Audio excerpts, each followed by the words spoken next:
Capítulo 11. Toda a terra continuava a ter um só idioma e um só conjunto de palavras. Ao migrarem para o leste, os homens descobriram uma planície na terra de Sinear e passaram a morar ali. Então disseram uns aos outros: Venham, vamos fazer tijolos e cozê-los no fogo. Assim, usavam tijolos em vez de pedra e betume como argamassa. Disseram então: Venham, vamos construir uma cidade para nós, e uma torre cujo topo chegue aos céus. E vamos fazer para nós um nome célebre. Assim não seremos espalhados por toda a face da terra. Jeová desceu então para ver a cidade e a torre que os filhos dos homens tinham construído.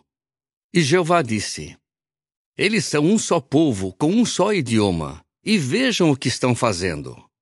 Agora, nada do que planejem fazer será impossível para eles.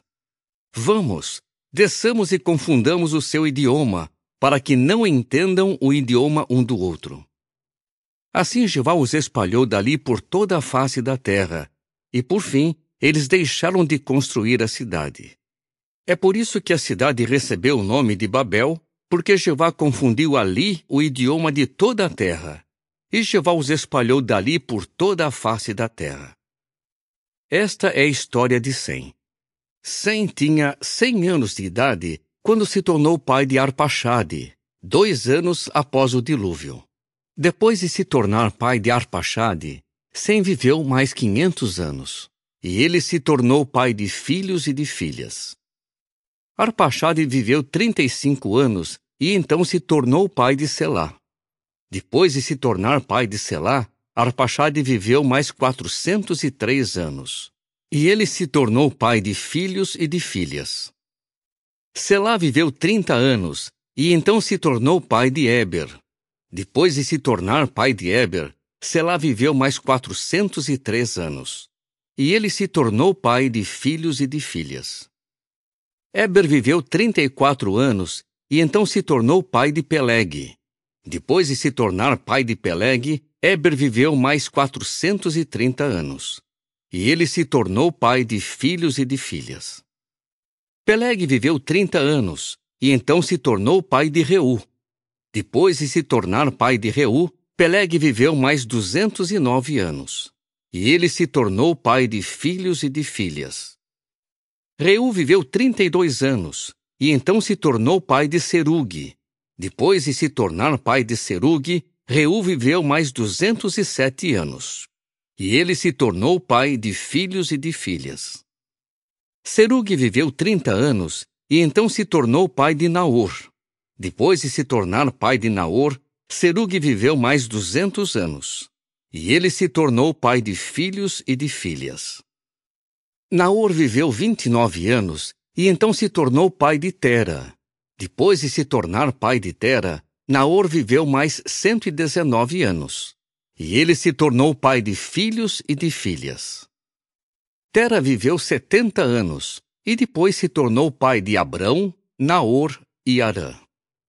Esta é a história de Tera. Tera tornou-se pai de Abrão, Naor e Harã. E Harã tornou-se pai de Ló. Harã morreu na sua terra natal, em Ur dos Caldeus, enquanto Tera, seu pai, ainda estava vivo. Abrão e Naor tomaram para si esposas. O nome da esposa de Abrão era Sarai, e o nome da esposa de Naor era Milca, filha de Harã, pai de Milca e de Iscá. Sarai era estéril, não tinha filhos. Tera tomou então seu filho Abrão, seu neto Ló, filho de Harã, e sua nora Sarai, esposa do seu filho Abrão. E esses saíram com ele de Ur dos Caldeus, a fim de ir para a terra de Canaã. Com o tempo chegaram a Harã e passaram a morar ali. Os dias de Tera foram 205 anos. Tera morreu então em Harã.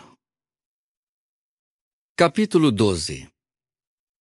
E Jeová disse a Abrão: Saia da sua terra e deixe os seus parentes e a casa do seu pai, e vá para a terra que lhe mostrarei. Eu farei de você uma grande nação, o abençoarei e engrandecerei o seu nome, e você se tornará uma bênção. Abençoarei os que o abençoarem, e amaldiçoarei aquele que invocar o mal sobre você. E todas as famílias da terra certamente serão abençoadas por meio de você. Então Abrão foi, assim como Jeová lhe havia mandado, e Ló foi com ele. Abrão tinha 75 anos de idade quando saiu de Harã. Abrão levou consigo sua esposa Sarai, Ló, filho de seu irmão, todos os bens que tinham acumulado e as pessoas que tinham adquirido em Harã, e eles partiram para a terra de Canaã. Quando chegaram à terra de Canaã, Abrão atravessou aquela terra até o lugar chamado Siquém, perto das árvores grandes de Moré.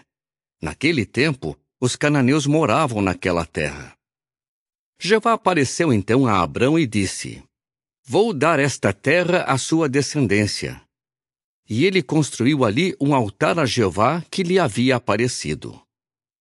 Mais tarde, mudou-se dali para a região montanhosa ao leste de Betel e armou a sua tenda com Betel ao oeste e Ai ao leste. Ali construiu um altar a Jeová e começou a invocar o nome de Jeová. Depois, Abrão levantou acampamento e viajou na direção do Neguebe, acampando num lugar após outro. Houve então uma fome naquela terra, e Abrão desceu em direção ao Egito para morar ali por um tempo, porque a fome era severa. Quando estava para entrar no Egito, ele disse a Sarai, sua esposa: Escute, por favor. Eu sei que você é uma mulher muito bonita. Assim, quando os egípcios a virem, sem dúvida dirão, essa é a esposa dele. Então eles me matarão, mas deixarão você viva. Diga, por favor, que é minha irmã, para que eu seja bem tratado por sua causa e a minha vida seja poupada.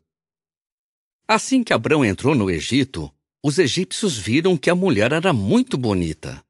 E os príncipes de Faraó também a viram e começaram a elogiá-la diante de Faraó, de modo que a mulher foi levada para a casa de Faraó.